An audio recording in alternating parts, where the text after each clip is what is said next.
Hello student, बहुत स्वागत है रजनीश स्टडी लेक्चर के एक और नए वीडियो में। मुझे उम्मीद है आप लोग बहुत ही बेहतर होंगे, स्वस्थ होंगे, सुरक्षित होंगे। अपन लोग पढ़ा रहे थे विभवांतर एवं धारिता नाम के चैप्टर, जिसमें आज का हमारा टॉपिक है परावैद्युत पदार्थ। आज हम सीखने वाले हैं कि परावैद्युत पदार्थ होता क्या है, परावैद्युत पदार्थ कितने प्रकार के होते हैं और परावैद्युत पदार्थ का ध्रुवीकरण क्या होता है। आज हम इसी टॉपिक पर बात करने वाले हैं, तो वीडियो बहुत ही खास होने वाली है। शुरू से लेकर लास्ट तक देखिएगा, बहुत मजा आएगा। तो चलिए शुरू करते हैं। देखिए, परावैद्युत पदार्थ को इंग्लिश में बोलते हैं dielectric medium. Dielectric medium, dielectric medium. अगर आप एक लाइन में इसको परिभाषित करना चाहते हैं तो आप सिंपल बोल सकते हैं कि जो परावैद्युत पदार्थ होता है वो अचालक होता है, नॉन कंडक्टर होता है। जो परावैद्युत पदार्थ होता है वो नॉन कंडक्टर होता है, नॉन कंडक्टर होता है। ठीक है, हिंदी बताओ। हिंदी होता है अचालक। अचालक, या इसको एक और नाम से जानते हैं कुचालक। इसको इंग्लिश में बोलते हैं इंसुलेटर। इंसुलेटर, ठीक है। तो परावैद्युत पदार्थ कैसा पदार्थ है? एक अचालक पदार्थ है, नॉन कंडक्टर है, इंसुलेटर है। ठीक है, परावैद्युत पदार्थ एक अचालक पदार्थ है। ये विद्युत धारा को प्रवाहित नहीं होने देगा, और लेकिन विद्युत धारा तो प्रवाहित नहीं होता है, परंतु ये विद्युत क्षेत्र को व्यक्त करता है, मतलब विद्युत क्षेत्र को उत्पन्न करता है। कैसे? देखिए, जैसे ही इसको हम दो आवेशित प्लेटों के मध्य रखते हैं परावैद्युत पदार्थ को, तो ये अपना खुद का विद्युत क्षेत्र उत्पन्न कर लेता है। ये कैसे होता है, ये पढ़ेंगे विद्युत का ध्रुवन में, तो आगे हम सीखेंगे।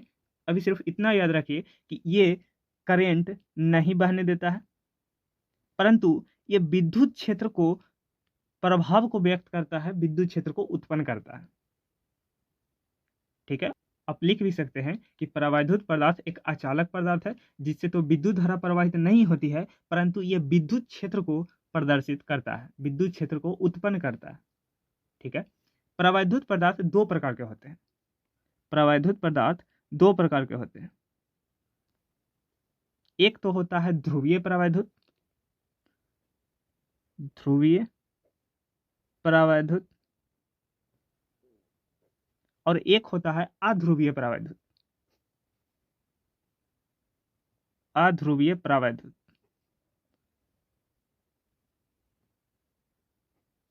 समझते हैं क्या होता है। देखिए, ध्रुवीय परावैद्युत का अच्छा एग्जांपल है NaCl, Na पर प्लस और Cl पर माइनस। ठीक है, और अध्रुवीय का सबसे अच्छा एग्जांपल है O2। O2 भी क्या होता है? हमारा परावैद्युत पदार्थ होता है, और NaCl भी क्या होता है? हमारा परावैद्युत पदार्थ होता है। जो O2 होता है उसको आप देखते होंगे, हवा जो हम सांस लेते हैं, तो O2 में भी कोई करंट फ्लो नहीं होता है। ठीक है, कोई धारा नहीं बहता है। ठीक है, और NaCl है, अगर वो ठोस के रूप में है तो उसमें से कोई धारा नहीं बहेगा। जैसे आपके पास एक नमक का डब्बा होगा, उसमें आप तार डालिएगा तो उसमें से कोई धारा प्रवाहित नहीं होगा, परंतु जैसे ही उसको, उसमें क्या करेगा, जल को डाल दीजिए, पानी को डाल दीजिएगा, तो वो कैसा पदार्थ बन जाएगा? चालक पदार्थ बन जाएगा, और उसमें मुक्त इलेक्ट्रॉन भागने लगेंगे, जिससे कि हमारा विद्युत धारा प्रवाहित होने लगेगा। याद रखिएगा, विद्युत धारा प्रवाहित होने के लिए मुक्त आयन होना जरूरी है। ठीक है, तो NaCl अगर ठोस के रूप में है तो इसमें कोई धारा नहीं बहेगा, परंतु जैसे ही इसमें जल डाल दीजिएगा तो ये विद्युत धारा फ्लो करने लगेगा। ठीक है, अब समझते हैं आगे। देखिए, ऑक्सीजन का एक अणु इस प्रकार से होता है और ऑक्सीजन का दूसरा अणु इस प्रकार से होता है। ये इसका हो गया नाभिक, सेंटर में। ठीक है, अब देखिए, इसके बीच में क्या है? नाभिक है, और इसके बगल में, मतलब इसके चारों तरफ क्या नाच रहा है? इलेक्ट्रॉन नाच रहे हैं, शेयर के इलेक्ट्रॉन नाच रहे हैं। ठीक है, साझेदारी का इलेक्ट्रॉन चारों तरफ नाच रहा है। ठीक है, आप लोगों ने क्लास 11th में सेंटर ऑफ मास का अध्ययन किया होगा, अगर नहीं भी किया है कोई बात नहीं। सेंटर ऑफ मास क्या होता है कि किसी वस्तु का संपूर्ण द्रव्यमान एक केंद्र में माना जा सकता है, एक बिंदु में माना जा सकता है, और उसी केंद्र को हम लोग बोलते हैं द्रव्यमान केंद्र, सेंटर ऑफ मास। ठीक है, जैसे फॉर एग्जांपल, एक आप किताब उठाइएगा, किताब को एक अंगुली पर बैलेंस करने की कोशिश कीजिएगा। अगर जिस बिंदु पर वो बैलेंस हो जाए तो वही उस बिंदु का क्या हो जाएगा? सेंटर ऑफ मास हो जाएगा। ठीक बात है। तो इन दोनों धनावेशों को, इन दोनों नाभिकों का कहीं ना कहीं सेंटर ऑफ मास होगा, जहां पर इसके इफेक्ट को संकेंद्रित माना जा सकता है, सेंट्रलाइज्ड माना जा सकता है। ठीक है, तो इन दोनों को अगर एक लाइन से जोड़िएगा तो यहाँ पर ही आता है। ठीक है, तो इसके कहीं ना कहीं बीच में आएगा धनावेश का केंद्र, धनावेश का केंद्र, द्रव्यमान का केंद्र, उसी प्रकार धनावेश का केंद्र। ठीक है, और इसके जो साझेदारी के इलेक्ट्रॉन है वो चारों पट्टी घूम रहे हैं, ठीक है। तो ये क्या है, सिमेट्रिकल है, ठीक है। तो सिमेट्रिकल होने के कारण इसका जो ऋणावेश का केंद्र होगा, इलेक्ट्रॉन का जो केंद्र होगा वो यहीं पर बीच में आएगा, तो ये हो जाएगा ऋणावेश का केंद्र, ऋणावेश का केंद्र, ठीक है। मतलब अध्रुवीय परावैद्युत पदार्थ एक ऐसा पदार्थ है जिसका धनावेश का केंद्र और ऋणावेश का केंद्र दोनों एक ही जगह पर हो। अध्रुवीय परावैद्युत एक ऐसा परावैद्युत है जिसका धनावेश का केंद्र और ऋणावेश का केंद्र दोनों एक ही बिंदु में हो, एक ही पॉइंट में हो, उसी को कहते हैं अध्रुवीय परावैद्युत। इसको बोलते हैं non polar dielectric, non polar dielectric, ठीक है। इसका धनावेश अलग है ध्रुवीय का, और इसका ऋणावेश अलग है, मतलब क्या है, अलग अलग धनावेश है, ठीक है। तो इसको बोलते हैं पोलर डाइइलेक्ट्रिक, पोलर डाइइलेक्ट्रिक ध्रुवीय परावैद्युत, ठीक है। इसका पोलराइज्ड हो गया, ध्रुवन हो गया। देखिए परावैद्युत पदार्थ कैसा पदार्थ होता है, ये एक अचालक पदार्थ है जिससे तो कोई धारा प्रवाहित नहीं होता है, परंतु ये विद्युत क्षेत्र उत्पन्न करता है, ठीक है। ये दो प्रकार के होते हैं, एक तो ध्रुवीय परावैद्युत पोलर डाइइलेक्ट्रिक और एक अध्रुवीय परावैद्युत नॉन पोलर डाइइलेक्ट्रिक, ठीक है। ध्रुवीय परावैद्युत क्या होता है, जिसका धनावेश का केंद्र और ऋणावेश का केंद्र अलग अलग हो, ठीक है। और अध्रुवीय परावैद्युत क्या होता है, एक ऐसा परावैद्युत होता है जिसका धनावेश और ऋणावेश का केंद्र एक ही सेंटर में हो, एक ही केंद्र में हो, तो उसी को कहते हैं अध्रुवीय परावैद्युत। इसके परिभाषा को जानते हैं, पहले यहाँ तक कॉपी कर लीजिए। तो परिभाषा को पढ़िए, वैसा परावैद्युत जिसके अणुओं का धनावेश का केंद्र और ऋणावेश का केंद्र संपाती नहीं होता है। संपाती कहने का मतलब कि अलग अलग होता है, ठीक है, अलग अलग होता है, तो इसे ही कहते हैं ध्रुवीय परावैद्युत, ठीक है। जैसे एग्जाम्पल आप दे सकते हैं, एग्जाम्पल नमक, जल, ठीक है, हाइड्रोक्लोरिक एसिड, ये सब क्या है, ध्रुवीय परावैद्युत है, जिसका देखिए धनावेश का केंद्र और ऋणावेश का केंद्र अलग अलग है, ठीक है। इसी को कहते हैं ध्रुवीय परावैद्युत। अध्रुवीय परावैद्युत नॉन पोलर डाइइलेक्ट्रिक क्या होता है, वैसा परावैद्युत होता है जिसके अणुओं का धनावेश का केंद्र और ऋणावेश का केंद्र संपाती होता है। संपाती कहने का मतलब एक ही केंद्र में होता है, तो उसे कहते हैं अध्रुवीय परावैद्युत। एग्जाम्पल आप दे सकते हैं, जैसे Cl2, O2, H2, ये सब क्या है, अध्रुवीय परावैद्युत है, ठीक है, जिसका धनावेश और ऋणावेश का केंद्र एक ही जगह पर हो, एक ही केंद्र में हो, तो इसे ही कहते हैं अध्रुवीय परावैद्युत, नॉन पोलर डाइइलेक्ट्रिक। और पोलर डाइइलेक्ट्रिक क्या होता है, जिसका धनावेश का केंद्र और ऋणावेश का केंद्र दोनों अलग अलग हो, वो होता है पोलर डाइइलेक्ट्रिक। ठीक बात है, यहाँ तक समझ में आ गया। अब चलते हैं परावैद्युत का ध्रुवीकरण।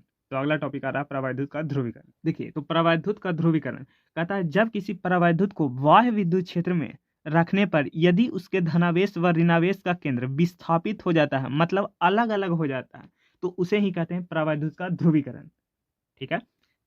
जैसे ही हम परावैद्युत पदार्थ को बाह्य विद्युत क्षेत्र में रखते हैं तो उसका धनावेश का केंद्र और ऋणावेश का केंद्र अगर अलग अलग हो जाता है तो उसे ही कहते हैं परावैद्युत का ध्रुवीकरण, ठीक है। देखिए समझाते हैं।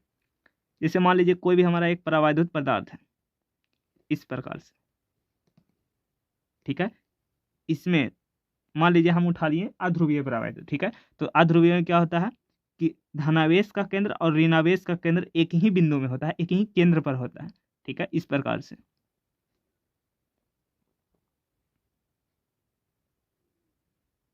ठीक है, इस वक्त जो बाह्य विद्युत क्षेत्र है उसको बोल देते हैं ई नॉट। ई नॉट का जो मान है वो 0 है, कोई भी बाह्य विद्युत क्षेत्र नहीं है, ठीक है।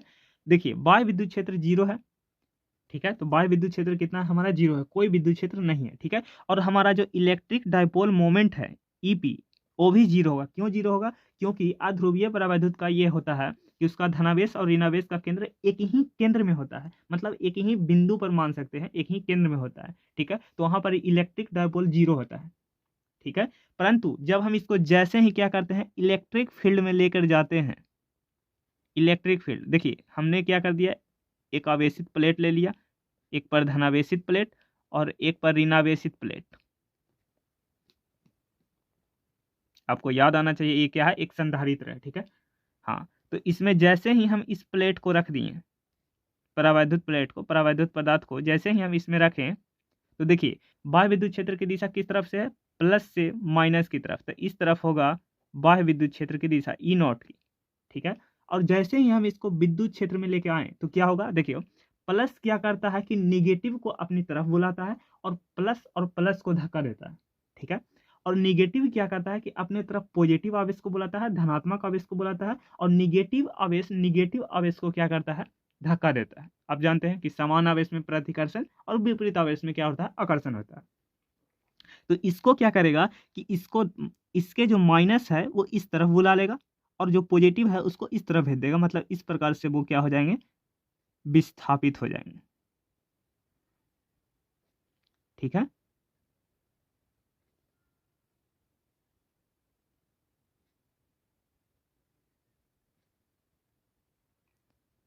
तो आप देख सकते हैं कि जैसे ही इसको विद्युत क्षेत्र में लेके गए तो ये क्या हो गया, विस्थापित हो गया, ऋणावेश का केंद्र और धनावेश का केंद्र अलग अलग हो गया, ठीक है। और देखिए अंदर खुद का इलेक्ट्रिक डायपोल किस तरफ होगा, देखिए हर एक का इलेक्ट्रिक डायपोल माइनस से प्लस की ओर होता है। तो इसका इलेक्ट्रिक डायपोल इस तरफ से, इसका इलेक्ट्रिक डायपोल इस तरफ हो गया, इसका इलेक्ट्रिक डायपोल इस तरफ हो गया। तो अब जो यहाँ इलेक्ट्रिक डायपोल होगा वो जीरो नहीं होगा, ठीक है। तो ई नॉट तो नहीं है जीरो, लेकिन इलेक्ट्रिक डायपोल भी क्या होगा, जीरो नहीं होगा। क्यों, क्योंकि एक दिशा हो गया ना। तो इलेक्ट्रिक डायपोल की दिशा इस तरफ हो गया, ठीक है, विद्युत क्षेत्र की दिशा में। अब क्या करेगा कि जो बीच वाला है, देख सकते हैं जो बीच वाला है आवेश, वो क्या कर लेगा, प्लस माइनस मिलके एक दूसरे को कैंसिल कर देगा, ठीक है। तो एक दूसरे को कैंसिल कर देगा, तो इस तरफ आ गया निगेटिव चार्ज और इस तरफ आ गया पॉजिटिव चार्ज। अब जो स्थिति बना वो देखिए,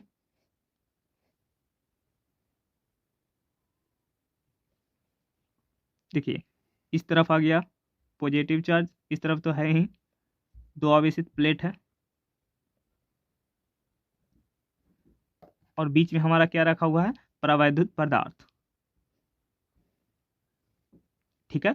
बाह्य विद्युत क्षेत्र किस दिशा में है, इस डायरेक्शन में है, यह है ई नोट, ठीक है। देखिए अंदर वाला तो कितना है, कैंसिल हो गया, माइनस प्लस मिलके, ठीक है। बच क्या गया, इस प्लेट पर इस तरफ आ गया निगेटिव चार्ज और इस तरफ आ गया पॉजिटिव चार्ज। कोई पूछे तो कैसे बताना है, देखिए पॉजिटिव क्या करता है कि निगेटिव को अपनी तरफ बुलाता है और निगेटिव क्या करता है, पॉजिटिव को अपनी तरफ बुलाता है, ठीक है। तो इसको जैसे ही विद्युत क्षेत्र में ले गए तो हो गया, इस तरफ आ गया निगेटिव चार्ज और इस तरफ आ गया पॉजिटिव चार्ज, और इस चार्ज को बोलते हैं, इस चार्ज को बोलते हैं, इस आवेश को बोलते हैं प्रेरित आवेश। इस आवेश को बोलते हैं प्रेरित प्रेरित आवेश। इस आवेश को बोलते हैं प्रेरित चार्ज, प्रेरित हुआ ना ये चार्ज, ठीक है। और इसको इंग्लिश में बोलते हैं इंड्यूस्ड चार्ज, इंड्यूस्ड चार्ज, ठीक है। तो देखिए अंदर विद्युत क्षेत्र किस तरफ हो गया, प्लस से माइनस की तरफ होता है विद्युत क्षेत्र का दिशा, तो अंदर विद्युत क्षेत्र बाह्य विद्युत क्षेत्र के विपरीत हो गया ई आई,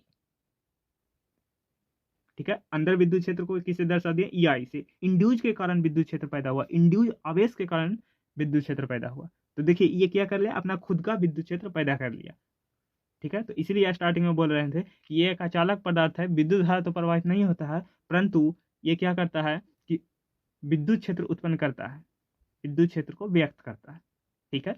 और डायपोल मोमेंट किस तरफ आ जाएगा, देखिए माइनस से प्लस की तरफ होता है, माइनस से प्लस की तरफ होता है विद्युत द्विध्रुव की दिशा, विद्युत द्विध्रुव आघूर्ण की दिशा, तो इस तरफ हो जाएगा ईपी की दिशा,